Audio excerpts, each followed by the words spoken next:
and intimidation of parliamentary candidates during the general election.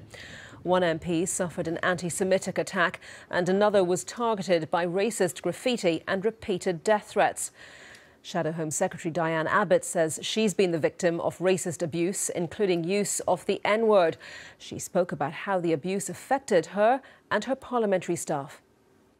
Well, first of all, it's horrible for my staff. I mean, this stuff is on Facebook, people email in, and obviously it's on Twitter.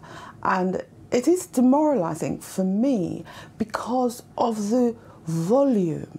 I mean, when I first became an MP, if you wanted to abuse an MP, you had to write a letter, usually in green ink, put it in an envelope, put a stamp on it, and walk to the post box. Now you just press a button and I'm flooded with horrible racist abuse. Is this something that has got worse over your years in Parliament? Oh, it's definitely got worse. When I was a new MP, maybe I got one racist, abusive letter a week, maybe a few more if there was something in the news.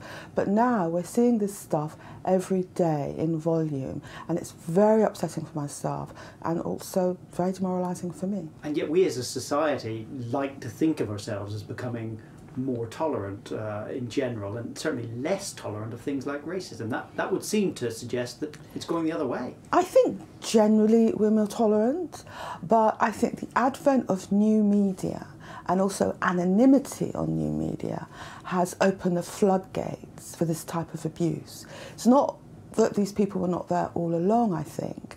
It's just that with new media and the ease of abusing people, it's all achieved a mass and a velocity which is quite crushing if you're on the other end of it. How much has this got to do, has any of this got to do with established parties? I mean, today Labour are saying the Conservatives should be doing more to control their own people.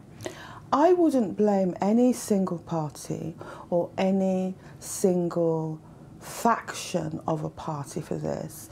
This is a problem of the time, but I think that all parties have to try and ensure that their supporters don't engage in mindless abuse online, because it just drags the debate down.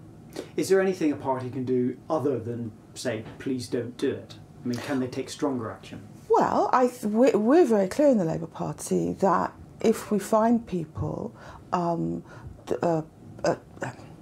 very clear in the Labour Party that if you are known and you are peddling racist, homophobic, anti-Semitic abuse, you will face a penalty. The problem with a lot of this abuse, though, is it's anonymous. Not all of it is, of course, and there was the case of the Conservative MP only this week who used incredibly vile language. What should happen to her? Well, I think she's been suspended, and I think that's right. I just think that all of us as MPs have a responsibility to mind our language because it sets such a terrible example. Diane Abbott. You didn't frankly have the balls to put country before party.